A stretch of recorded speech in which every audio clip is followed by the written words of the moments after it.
Los actores que habían conseguido pronunciar las partes del ritual astutamente escondidas dentro de sus diálogos se hallaban eufóricos, saltaban y danzaban tras la cortina como si la victoria ya fuera de ellos. El director de la obra lloraba y sudaba al mismo tiempo, ambas cosas producto de la adrenalina y la emoción. Extrañamente todos eran lo suficientemente listos para saber que su situación no mejoraría en lo absoluto cuando el nuevo régimen se apoderara del infierno. De hecho, peor aún, sus futuros eran inciertos y eso bien podría significar que las cosas serían mucho peores. Pero quizá eso no importaba nada en aquel momento de euforia. Las criaturas del Averno eran tan mezquinas e irreverentes como los hombres. Para Melchor, sin embargo, el tiempo pasaba en cámara lenta. En ese sinsentido del ridículo propio de los seres humanos, asoció su marcha hacia el escenario con la caminata en cámara lenta de los héroes, pues la alegría de los demonios lo contagió y tan solo ese poquito de luz fue suficiente para encender la mecha. ¿Cómo se me ha podido olvidar mi palacio en la cima de un pico, en una isla en medio del mar? ¿Y mis putas? ¿Y mis sirvientes? ¿Y mi pequeño lugar para reinar aquí, en el infierno? Pensó. Su boca se fue abriendo lentamente, como un vagabundo que por una vez puede tener un final feliz. Los ojos se le humedecieron. Puedo hacerlo. Yo puedo hacerlo, se dijo a sí mismo. Hizo lo que desde hacía muchísimos años no se atrevía a imaginar que su padre lo miraba orgullosísimo desde el púlpito de algún lugar celestial. Artanis iba tras él.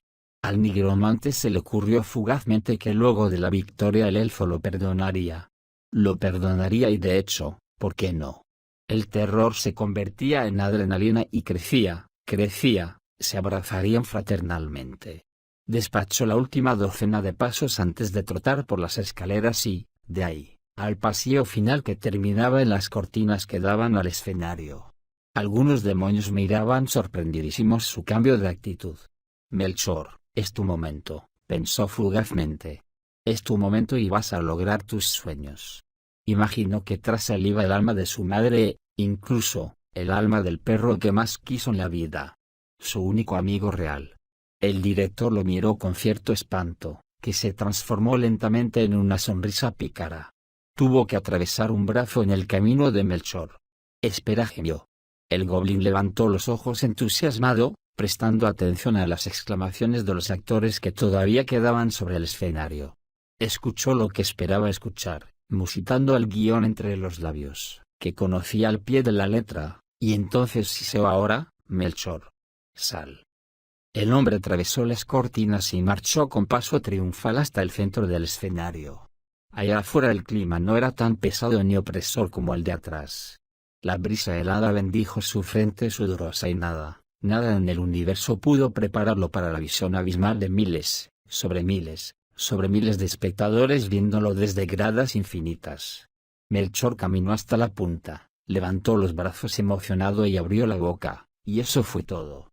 Literalmente todo, porque se le olvidó lo que tenía que decir. Su cabeza todavía daba vueltas cuando se dio cuenta de que no solo tenía la mente en blanco sino que, además, todos sus intentos por acordarse eran inútiles. Parecía la impotencia de estar encerrado en una tumba. El hombre seguía ahí, con los brazos en alto. El público permanecía en un silencio espeso, tenso y expectante, que poco a poco comenzó a volverse incómodo. La boca de Melchor se abrió en una grieta de inconmensurable pavor, del que solo salió un gemido patético y bajo, pero paradójicamente lo suficientemente alto como para ser escuchado. Empezaron los murmullos, quizá fue su criterio, o quizá fuera literal, pero sintió una bomba nuclear de emociones viniendo desde detrás de la cortina.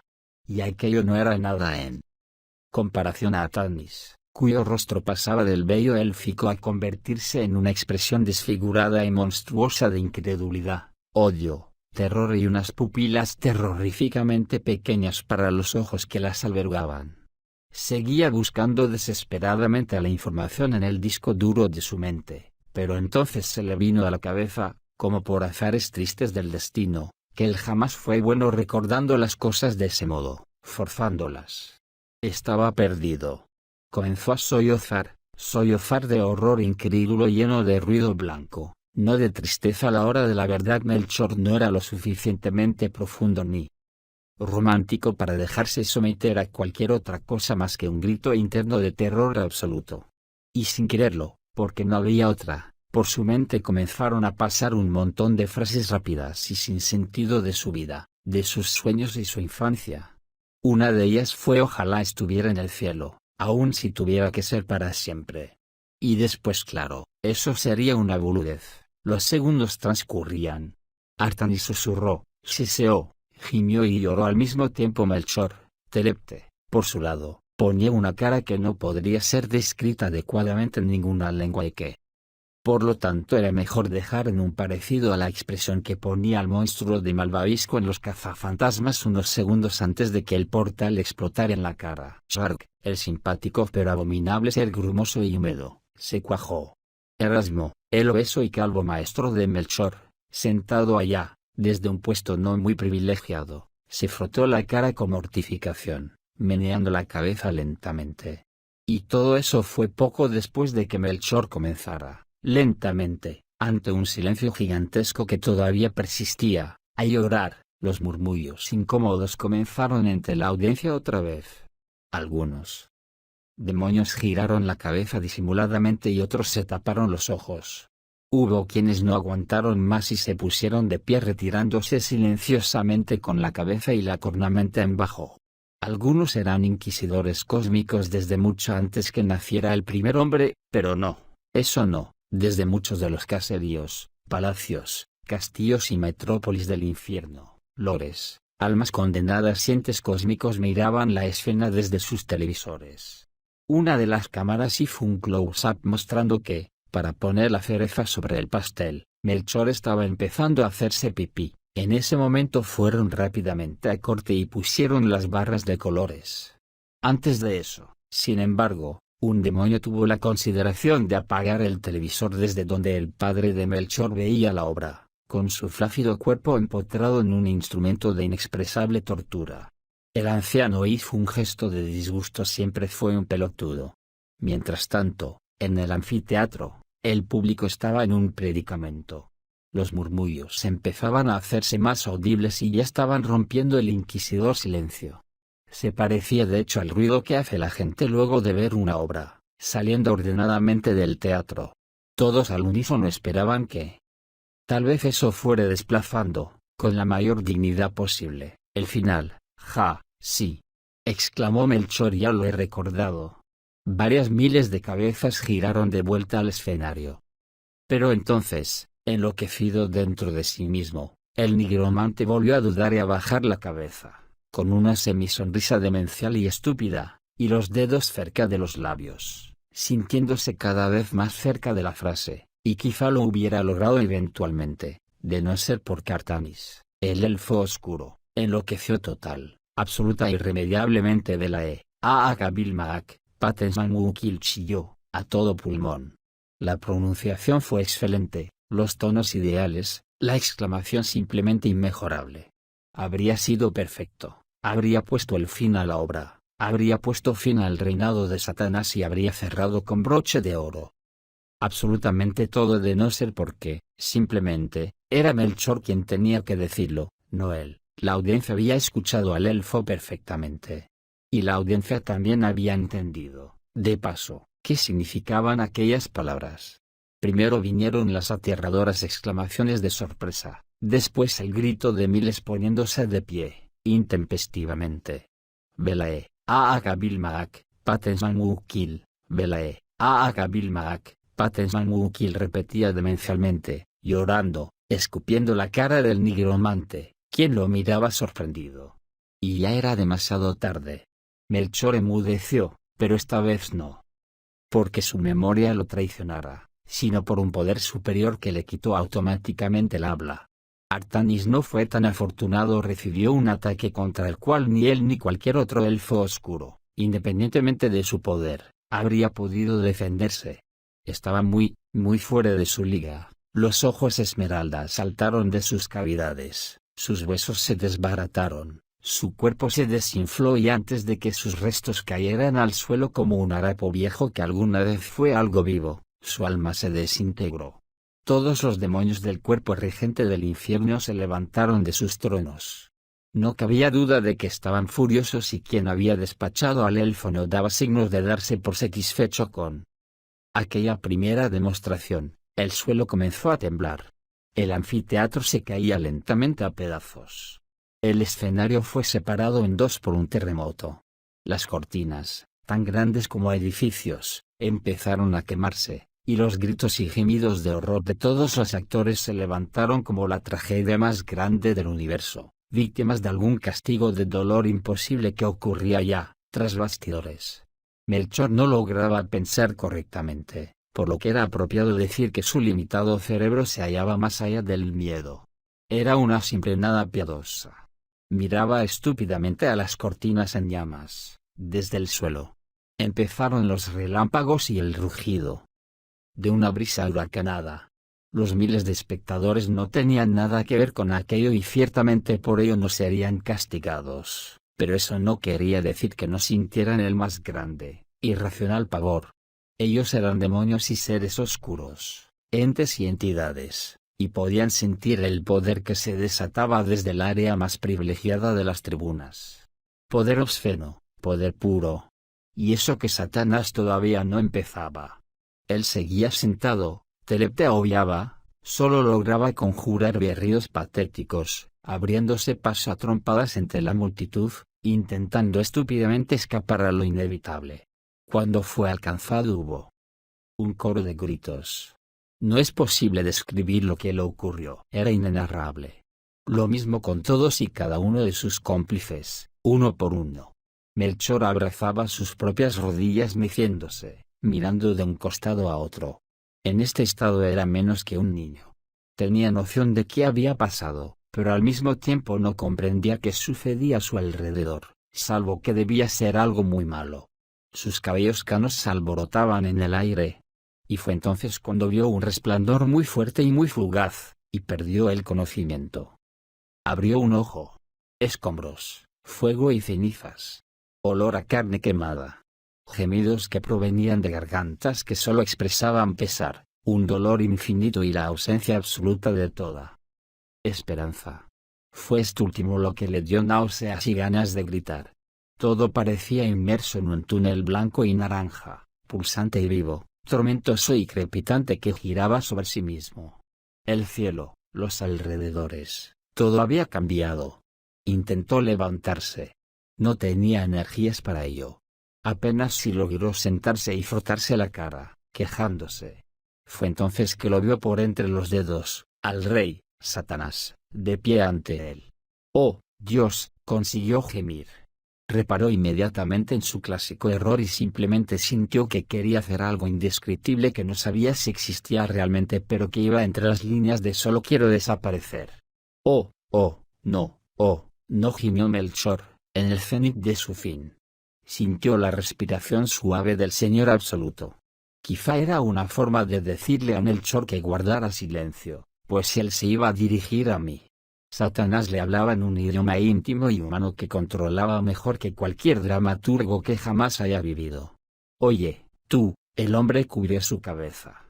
Tú le espetó, con una voz profunda, majestuosa y hermosa, ¿te había reclutado Telepte?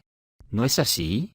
Aun cuando sabía que en aquella forma no le haría daño mirarlo, Melchor no se atrevía a verlo a la cara. Solo veía una cola de león que se movía lenta y sensualmente tras unas largas piernas envueltas en una túnica elegante. Sí. Y eras tú quien iba a dar el golpe final, ¿cierto, Melchor? El nigromante se encogió con trágica resignación. Y sí, sentía que la mirada de Satanás lo iba a partir en dos. Probablemente más que sentir, aquello se convertiría en un hecho. ¿Sabes qué?, preguntó suavemente el rey, con coquetería cruel. El nigromante solo hizo lo que podía encogerse más. Estoy más enojado contigo que con cualquiera de los demás. Mucho más. Melchor suspiró como una criatura. Figuras oscuras, todos del régimen infernal, lo miraban muy por detrás de su señor. Te maldigo, Melchor. Dejó de respirar por voluntad propia, esperando el hacha de la sentencia. Te puedes ir a tu casa. Lárgate. Estuvo cerca de levantar la cabeza para verlo, pero ni siquiera la fugaz felicidad fue suficiente para olvidarse el irascible, místico, instintivo terror hacia él. No le impidió, sin embargo, sonreír como un niño. No te estoy perdonando, le refregó, detectando instantáneamente los sentimientos de Melchor. Te estoy castigando de la peor manera que se me ocurre dejarte seguir viviendo en tus zapatos. Nunca lo supo porque no se atrevió a verlo, pero Satanás arrugó el rostro con asco. Te maldigo. Sigue viviendo esa vida y sigue siendo tú mismo. Peor aún, te ordeno a irte por donde viniste y quedarte allá de donde vienes. Toma eso, pobre infeliz. Palermo, Buenos Aires. 6:00 p.m. verano. Habían pasado 2 largos años. Melchor de vez en cuando se acordaba de subir la mirada de selecciones que andaba leyendo para mirar con desprecio a la gente, dentro de su kiosco. Su barba era de 2 días, su pelo igual de largo que la última vez, salvo que una pequeña calva empezaba a originársele desde la parte de atrás de la cabeza. La invertida a los lados de su nariz era más profunda que nunca. A un costado, sobre un libro viejo, se hallaba el mate más asqueroso de la historia. Melchor lo bebía de vez en cuando, con una expresión legendaria de mal humor. No hacía falta que Erasmo se lo comunicara, no habían hablado desde aquella última vez en el infierno. De hecho, su maestro había procurado evitar absolutamente toda comunicación con él o cualquier otra cosa que implicaba que él y Melchor siquiera se conocían, pero era obvio que lo poco que había conseguido obtener del infierno, una casita y 2 putas, se había esfumado por siempre. Él podía sentirlo. No hacía falta nigromancia para saberlo. Hablando de nigromancia, Melchor se había quedado sin poderes. No insistió con más rituales, ni oraciones, ni hechizos. Sabía muy bien lo que había pasado. Ahora era un hombre más. Lo único que había quedado era el recuerdo. Se acercó un matrimonio muy joven. La mujer, que era bien linda, se quedó a un costado. No le agradaba a Melchor. El marido tampoco confiaba en él, pero lo miraba con cierta lástima, resuelto a cobrar un favor. Vamos a regresar por él más tarde, a la noche, ¿sí? Musitó, con pasividad. Por favor, cuídalo. Si quieres, atalo a la reja, pero preferiría que lo tuvieras dentro del kiosco con vos. Melchor lo miró con los ojos entrecerrados. El hombre bajó la cabeza y asintió, encogiéndose de hombros. Le había dejado a un perro rottweiler bastante obeso, que la familia había adoptado un día cuando lo encontraron abandonado en una esquina, bastante esmirriado y flaco entonces, con una aparente, casi nula capacidad de sobrevivir como cualquier otro ejemplar de su especie. Como ya era costumbre, Melchor y el animal intercambiaron miradas de odio. A veces, le parecía que era capaz de pensar como una persona. Melchor tenía un fugaz presentimiento. La adivinación se le daba bien. Los poderes nigromantes eran una cosa, pero las premoniciones eran otra. Se trataba de un poder que el ser humano heredaba y eso no se lo podía quitar nadie. Le daba la impresión de que ese matrimonio, que se alejaba abrazado por la vereda, iba a terminar mal. Intuía que podría ser un accidente, un robo violento o algo por el estilo. Nunca se le cruzó por la cabeza decirles que tuvieran cuidado. No por maldad premeditada, sino por maldad intrínseca. Melchor era así. El animal se recostó y él pasó una página. Levantó los ojos para mirar una limusina con custodia que pasaba por la calle. De algún político, quizá. Pobres pelotudos, pensaba siempre, tenían poder, pero era poder efímero y ninguno, absolutamente ninguno de ellos llegaría a ver jamás las cosas que él había visto. Al menos no mientras estuvieran con vida. Después de ella, sin embargo, irían con toda seguridad al mismo lugar que solo él tuvo el privilegio de visitar en vida. El atardecer no tardó mucho en llegar. Giró la cabeza para ver la puesta de sol entre las inmensas torres de Palermo, con los misteriosos colores rojos y naranjas del cielo veraniego, y una brisa cálida que acarició su rostro como si fuera ambos el recuerdo y el saludo de un mundo lejano. Este libro se empezó a escribir el domingo 13 de noviembre de 2011 y se terminó el jueves 23 de mayo de 2013.